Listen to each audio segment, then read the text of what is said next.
स्वालीलाभिरानन्दकुन्दे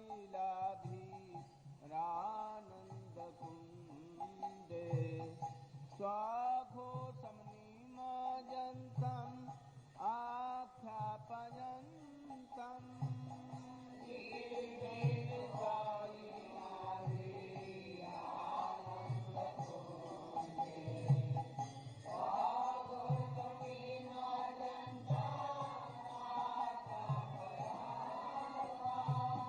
कदिये सीतागसु भक्तैर्जितत्वम् कदिये सीतागसु भक्तैर्जितत्वम् पुनः प्रेमता स्वां शतावृत्तिवन्दे पुनः प्रेमता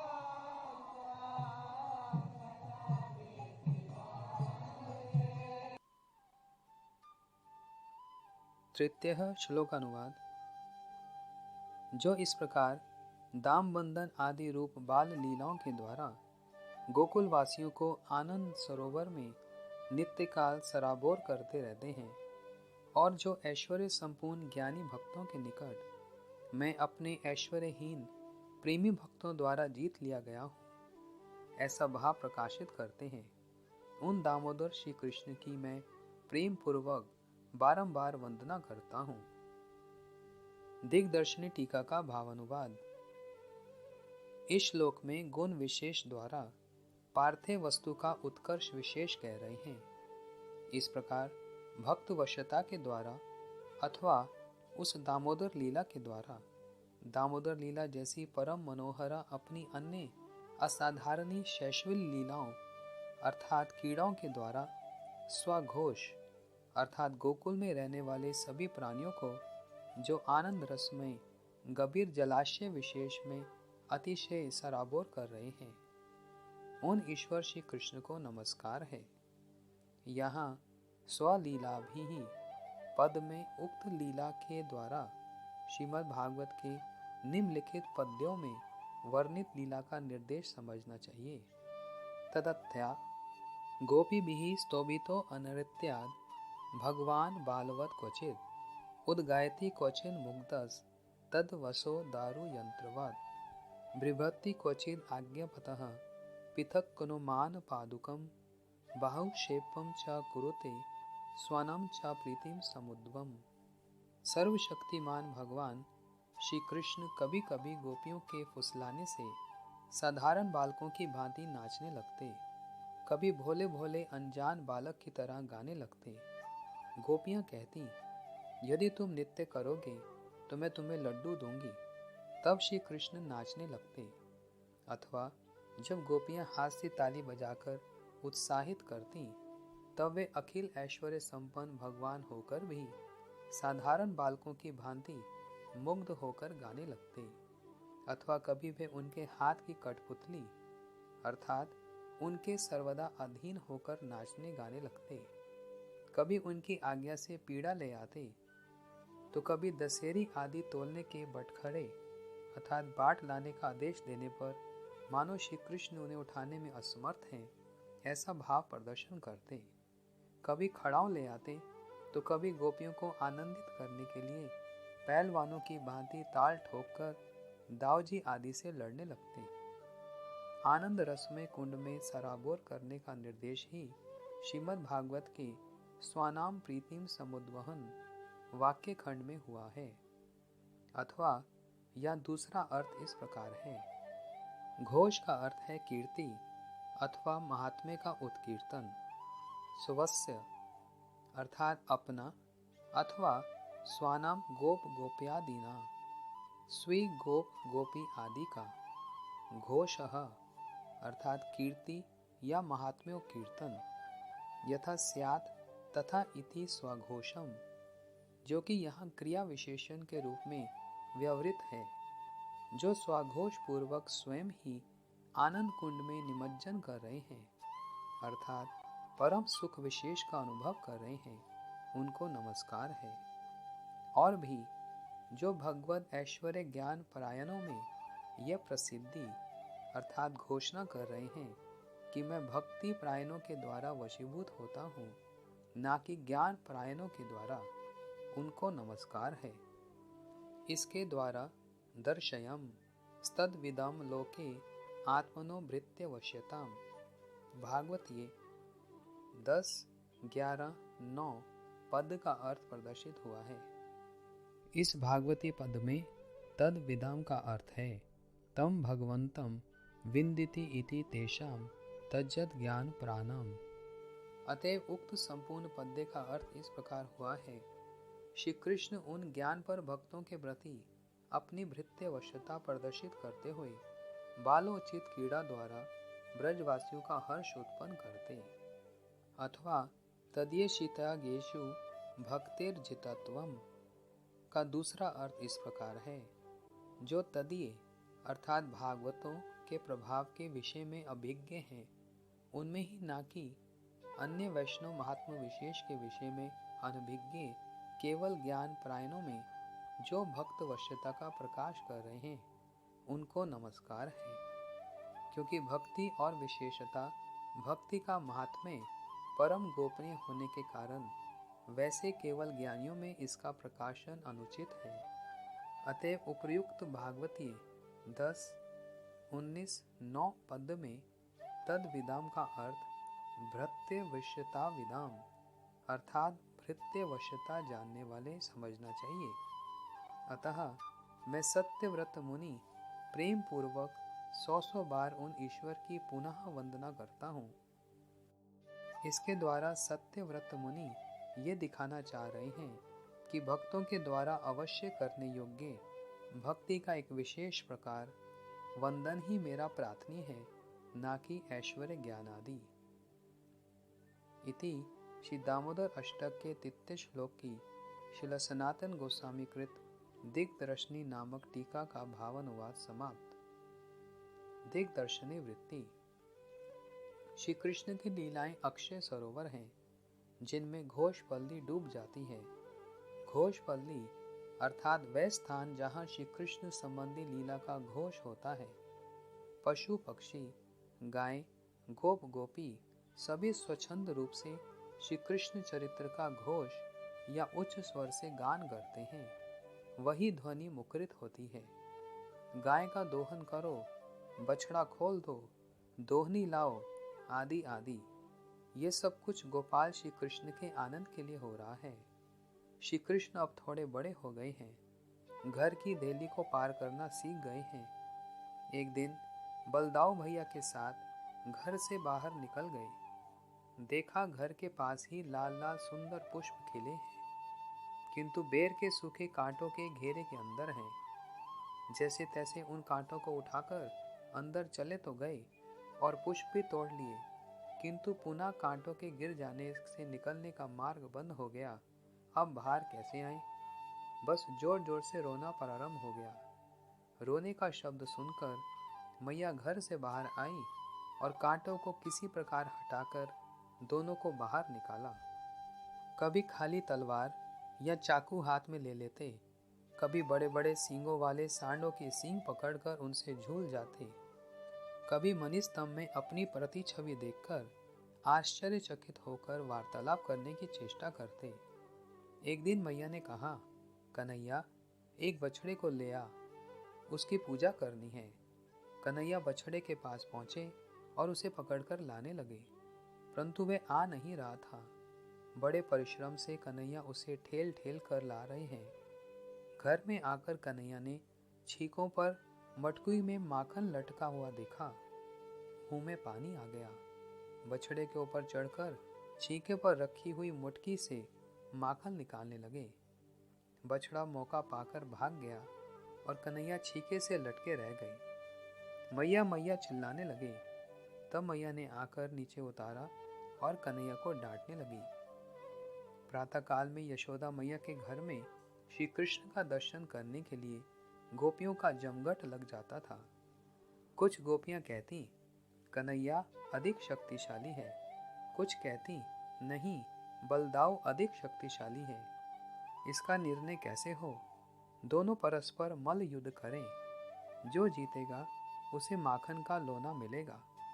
माखन का लोना देखते ही दोनों के मुख में पानी आ जाता और दोनों कुश्ती लड़ने लगते। जब कन्हैया जीतते तो उनके पक्ष की गोपियां ताली बजाती, जब वे हार जाते तो बलदाऊ के पक्ष की गोपियां ताली बजाती। कभी कभी कोई गोपी लड्डू का लोभ देती, कन्हैया यदि तुम नृत्य दिखाओ तो ये लड्डू दूंगी। कन्हैया कमर पर हाथ रखकर तात हई नाचते, बीच बीच में तान भी छेड़ते। श्री कृष्ण के सूत्रधार ब्रजांगनाएं हैं जो उन्हें कठपुतली की भांति नचा रही हैं। कभी मैया से मिलने गोपियां घर में आती और आदेश देती, कृष्ण बैठने के लिए पीढ़ी लाओ।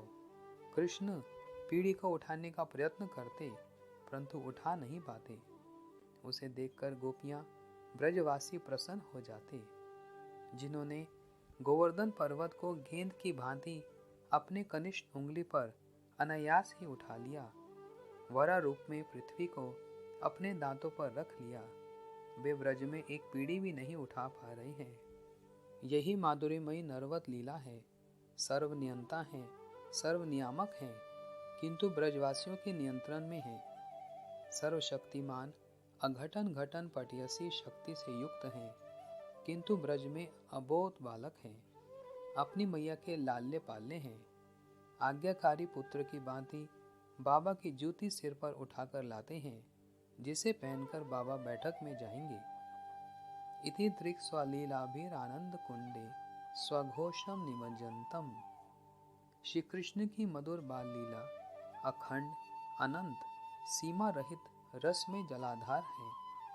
श्री कृष्ण अपनी बाल लीला माधुरी द्वारा ब्रज की आभीर पल्ली या गोप पल्ली, गोप, गोपी, गाय, बछड़ा सभी को अपनी लीला माधुरी रूप अथाह सागर में डुबो देते हैं या स्वयं डूब जाते हैं। इस प्रकार लीला क्यों कर रहे हैं? तदुत्तर में कहते हैं, तदीये शीतागेशु। जो तत्वज्ञानी हैं वे ब्रजेंद्र नंदन श्री श्याम सुंदर को सभी अवतारों के मूल अवतारी, भगवत्ता का सार सीमा, षड ऐश्वर्यपूर्ण, अघटन घटन शक्ति से युक्त देखते हैं। नारद, चतुसन आदि भक्तजन तत्वज्ञ हैं। इनको अपना ऐश्वर्य दिखला रहे हैं कि अघटन घटन शक्तिशाली होने पर भी मैं इन ब्रजवासियों के वशीभूत हूँ, अबोध बालक की भांति खेल रहा हूँ। इति त्रिक स्वलीला भी। एक दिन मथुरा की एक फल विक्रयनी ब्रज में आई। ब्रज में आने से पूर्व मथुरा में गोकुलस्थ श्री कृष्ण की सुमधुर लीलाओं को सुनकर उसकी बहुत उत्कंठा हुई कि श्री कृष्ण का दर्शन करूं। अतः श्री कृष्ण दर्शन की उत्कंठा से वे ब्रज में आती। कभी श्री कृष्ण सोते हुए होते, कभी मैया की गोद में, कभी सखाओं से घिरे, कभी घर के भीतर खेलने में व्यस्त होते। अनेक चेष्टा की, फिर भी दर्शन नहीं कर पाई। मथुरा के लोगों को श्री कृष्ण का दर्शन दुर्लभ है। ब्रजवासियों को सहज में ही दर्शन हो जाते हैं। उसके हृदय में ऐसी उत्कंठा हुई कि आज मैं श्री कृष्ण का दर्शन किए बिना मथुरा लौटूंगी ही नहीं। ठीक उसी प्रकार साधक की प्रतिज्ञा होनी चाहिए। दिन रात श्रीमन महाप्रभु और श्री रूप गोस्वामी द्वारा जो भक्ति के अंग कहे गए हैं उनका आचरण करूंगा। संख्या पूर्वक प्रीति के साथ हरिनाम करूंगा। गुरु वैष्णव की सेवा करूंगा। प्रतिदिन श्रीमद् भागवत आदि भक्ति ग्रंथों का अनुशीलन करूंगा। गोपी गीत, वेणु गीत, भ्रमर गीत, युगल गीत का प्रतिदिन पाठ करूंगा। कोई रसिक वैष्णव मिल जाए तो उनकी प्राण देकर सेवा करूंगा। जहाँ जहाँ श्री राधा कृष्ण की निभृत निकुंज लीला हुई है उन लीला स्थलों पर जाकर वैसी ही सकातर प्रार्थना एवं लालसामय स्तोत्र स्तुति का पाठ करूंगा। ऐसा करने से श्री कृष्ण कहीं दूर नहीं है, अवश्य ही दर्शन देंगे। ऐसा संकल्प लेकर वे नंद गोकुल में आई और नंद भवन के समीप चक्कर लगाती हुई उच्च स्वर से फल लो, पके फल लो, आम लो, केले लो, अमरूद लो पुकारने लगी। कुछ ही क्षणों के पश्चात श्री कृष्ण में ऐसी तन्मय हो गई कि फल के स्थान पर गोपाल लो, गोविंद लो, माधव लो, दामोदर लो टेरने लगी। एक हाथ से फल की टोकरी पकड़ रखी थी, वह भी छूट गई, किंतु पूर्व अभ्यास से टोकरी गिरी नहीं। अंत में वह नंद भवन की देहली के समीप ही बैठ गई। श्री कृष्ण ने फल विक्रेनी की टेर सुनी। वे स्थिर नहीं रह सके। मैया की गोदी से उतरकर पास ही गेहूं की राशि से एक अंजलि गेहूं के दाने को उठाकर फल विक्रेनी के पास चले। छोटी सी अंजलि, उसमें भी कुछ दानों के अतिरिक्त रास्ते में सभी बिखर गए। कुछ ही दाने अंजलि की संधि स्थान में अटके रहे। फल विक्रेनी के समीप पहुंचे और उसकी टोकरी में बचे खुचे गेहूं के दानों को डालकर बोले, अरे फल दो।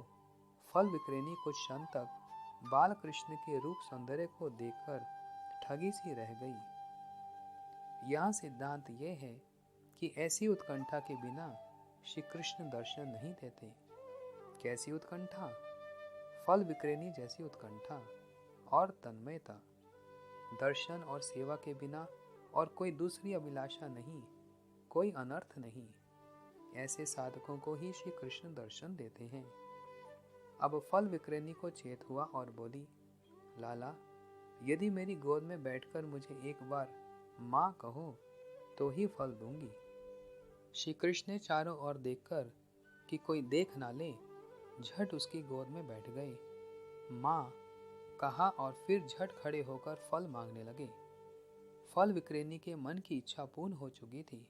वे सारे फलों को श्री कृष्ण को देना चाहती थी, परंतु उनकी अंजलि में जितने फल समा सके भर दिए। कन्हैया ने फल लेकर घर के आंगन में बैठी माँ यशोदा के आंचल में रख दिए। मैया ने पूछा, लाला, फल कहाँ मिले? श्री कृष्ण ने इशारे से बता दिया, उधर से। मैया बड़ी आनंदित हुई। उन्होंने वहां उपस्थित सारी गोपियों में फल बांट दिए, किंतु आश्चर्य का विषय ये कि वे फल कम नहीं हुए। फल भी बड़े मधुर और सुस्वादु थे। श्री कृष्ण के चले जाने पर फल विक्रेनी को कुछ भी होश नहीं रहा। उसका चित्त श्री कृष्ण ने चुरा लिया था। वह वहीं बैठी की बैठी रह गई। कुछ समय के बाद किसी गोपी के झकझोरने के बाद उसे चेतना आई। वह फलों की टोकरी सिर पर उठाकर मथुरा की ओर चल पड़ी। मार्ग में यमुना के तट पर उसे टोकरी भारी प्रतीत हुई।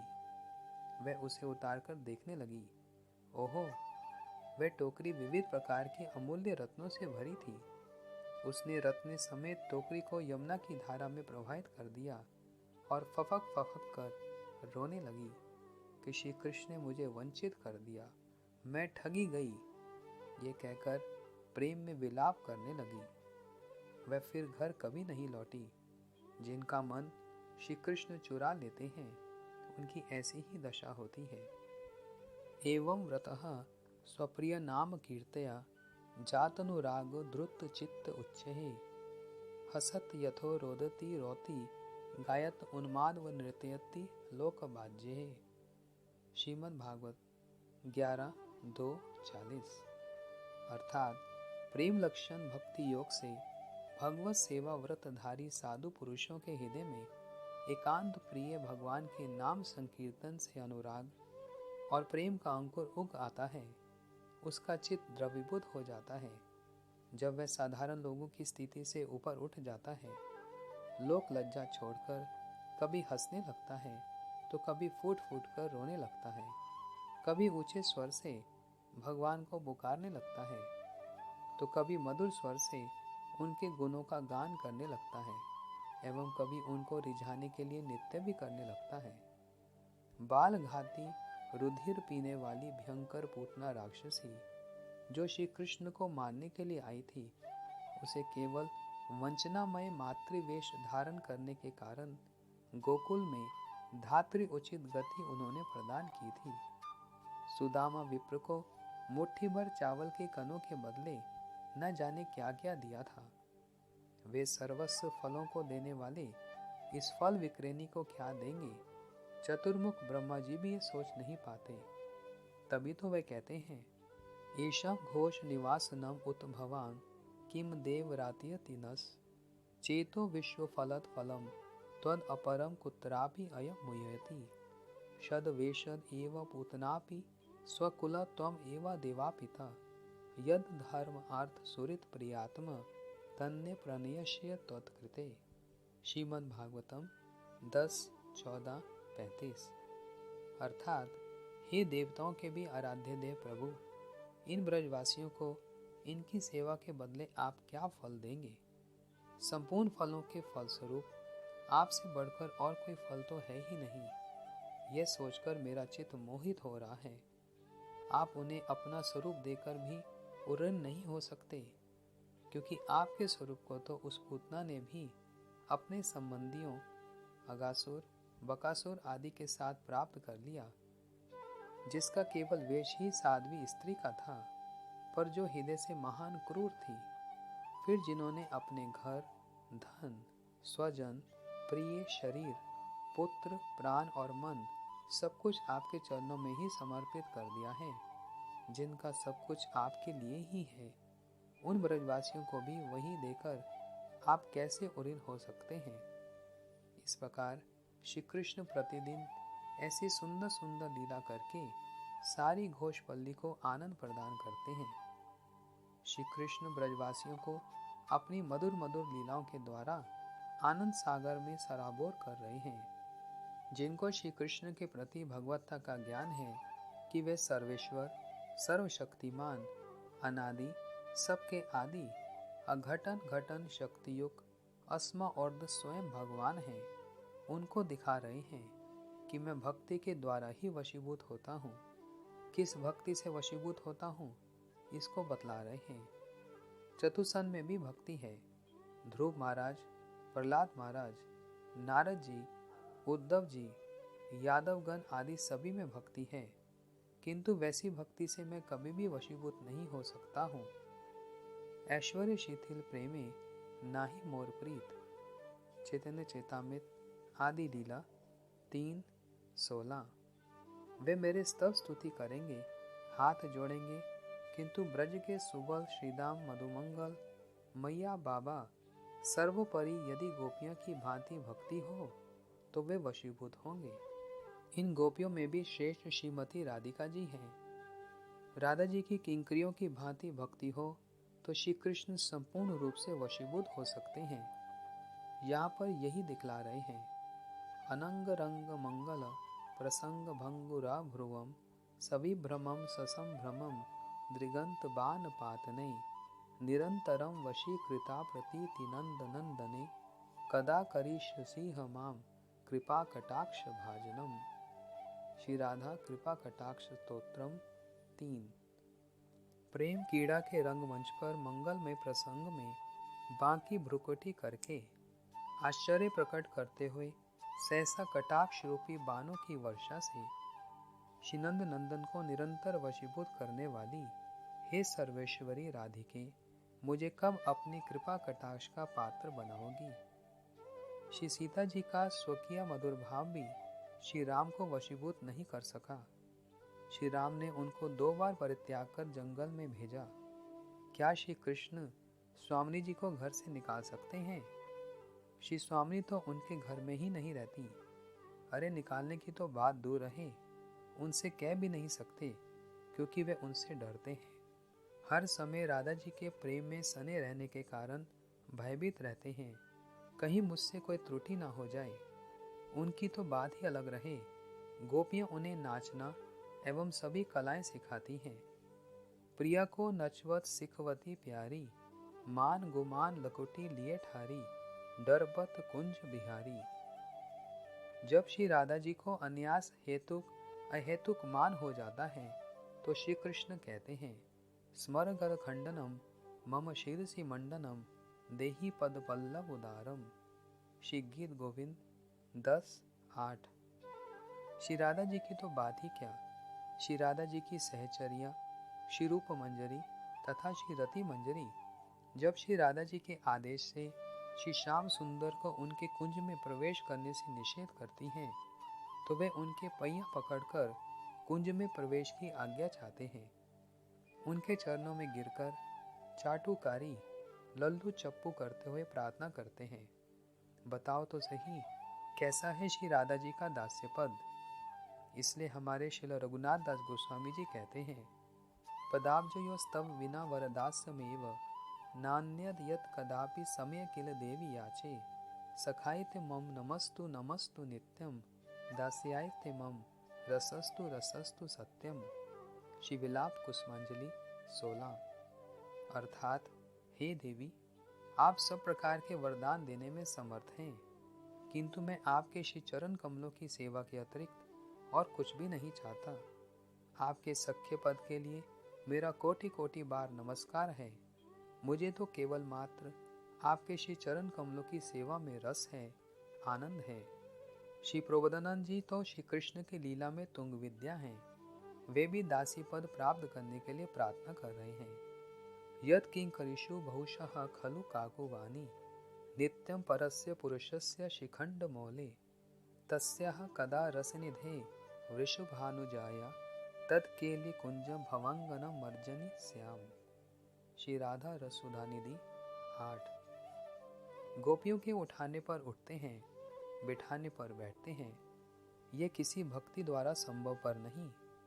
मैया कहती है, आज कन्हैया तुम वन में गैया चराने मत जाओ, क्योंकि तुम्हारा आज जन्म दिवस है। किंतु ये मैया का भी कहना ना मानकर उत्साहपूर्वक गोचारण को जाते हैं। वन में ऐसी क्या वस्तु है जो वन में जा रहे हैं? वन में गोपियों के साथ श्री राधा के साथ स्वच्छंद विहार है। राधा कुंड, सूर्य कुंड, कुसुम सरोवर में मिलन होता है। वात्सल्य रस से भी उन्नत ये गोपियों का मधुर रस है, जो वात्सल्य रस को भी अपने में क्रोड़ीभूत कर लेता है। सखाओं के साथ कीड़ा, गायों को चराना गौण है। प्रियतमा गोपियों के साथ विहार करना ही मुख्य है। श्री कृष्णदास कविराज गोस्वामी कहते हैं, सखियों के बिना कृष्ण लीला का विस्तार नहीं है।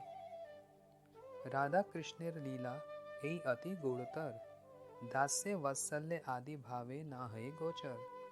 सबे एक सखी गणे इहा अधिकार सखी हैते है ए लीला विस्तार। सखी बिना ए लीला पुष्टि नहीं है। सखी लीला विस्तारिया सखी आस्वादय। सखी बिना ए लीला अन्यर नाही गति। सखी भावे ये तारे करे अनुगति। राधा कृष्ण कुंज सेवा साध्य से उपाय से साध्य पाइते आर नहीं कुपाय।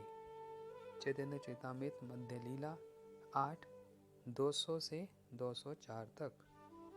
अर्थात श्री राधा कृष्ण की कुंज लीला अत्यंत गूढ़ है, जो दास्य, सख्य और वात्सल्य भावों के भी अगोचर है।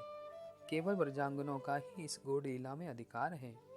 उनसे ही इस लीला का विस्तार होता है और वे ही इसका आस्वादन करती हैं।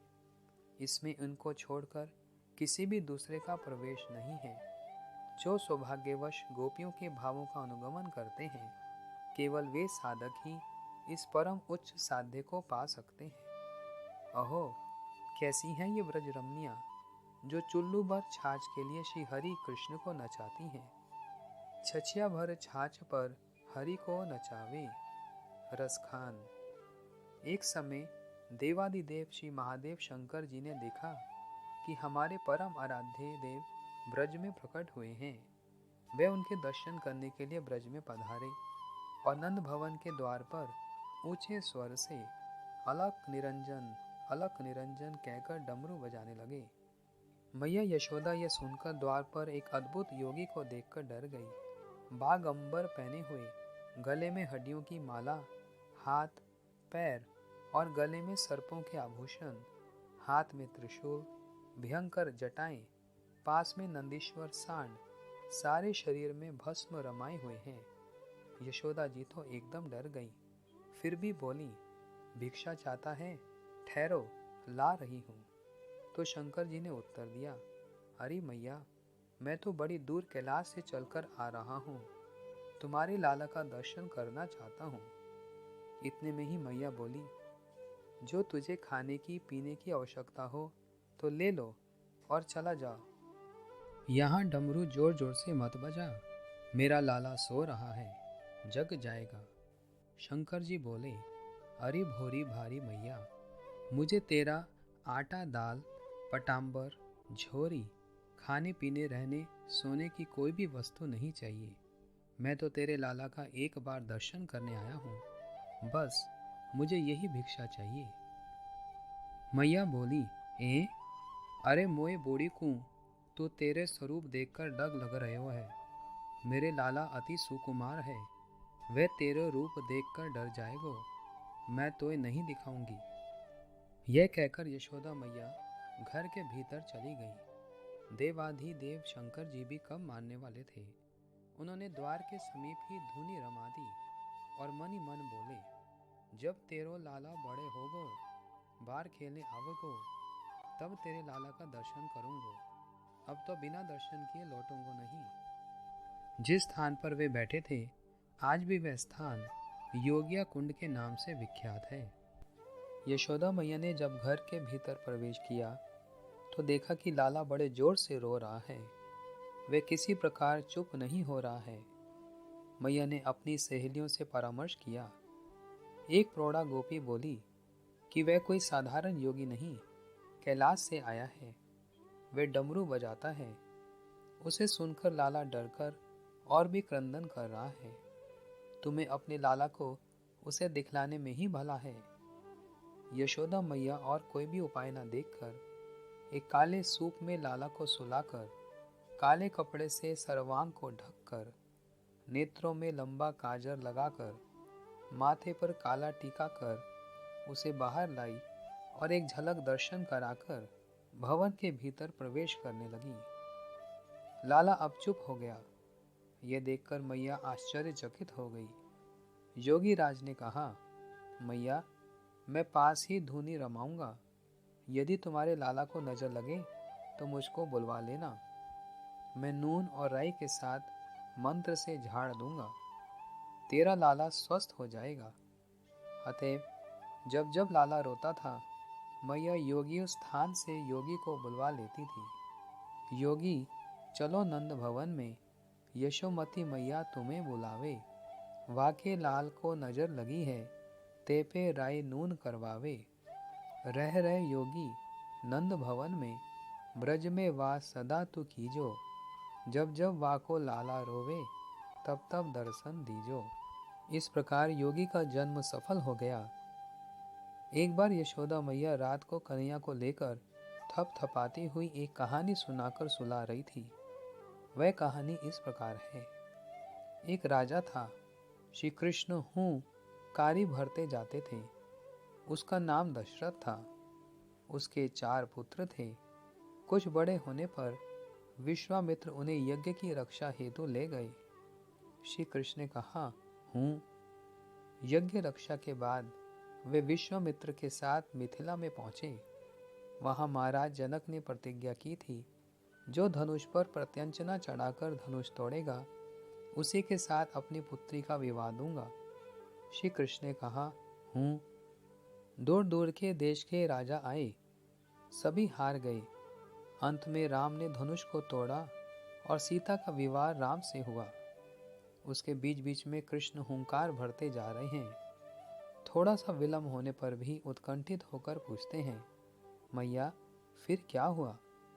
फिर मैया कहने लगी, पिता की आज्ञा पालन करने के लिए राम वन में गए। राक्षस मारीच छल से राम को वन में ले गया।